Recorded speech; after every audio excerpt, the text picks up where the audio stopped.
is Jeremy Fowler. I'm the Deputy Cultural Affairs Officer here at Embassy Berlin. This eye-catching wall drawing that you see behind me is visible in our Behrenstraße lobby through the large glass windows, both day and night.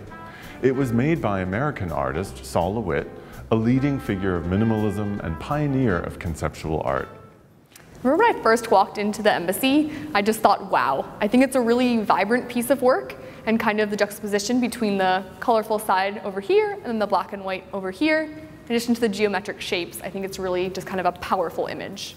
So the first thing that I think of when I see this work is I'm taken aback by the sheer size of it. It's a piece that stretches from floor to ceiling, and it's also a very wide piece. And then the next thing I think of is the contrast. I really, really love that on one side it's just this stark black and white, and on the other side you have this explosion of color. It's one of my favorite things when I walk into the embassy in the morning. I think this particular work is especially important for the embassy because it was designed for the embassy, and I think that is really telling. In addition, I think the artist himself really adds another dimension, just being the fact that he is a minimalistic artist and kind of bringing more of that contemporary approach into his artwork as well.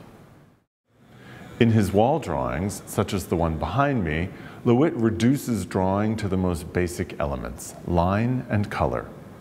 The lines have become a signature formal element for the artist, often organized into geometric shapes and repeating patterns.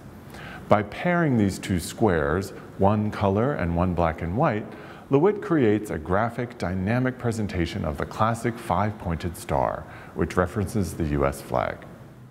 I think the word that I would use to describe this wall is dynamic. I really like how there's this locus in the center, and then you just see this radiation of either color on the one side, or almost on the other side it looks a bit like an optical illusion. I find that to be really interesting, and I think it really makes the piece come alive, so I would definitely use dynamic. I would use the word bold. I think that has a lot to do with the fact that it looks 3D, and kind of that dimension really brings out the shapes and the geometric figures. Join us next month for our September art video.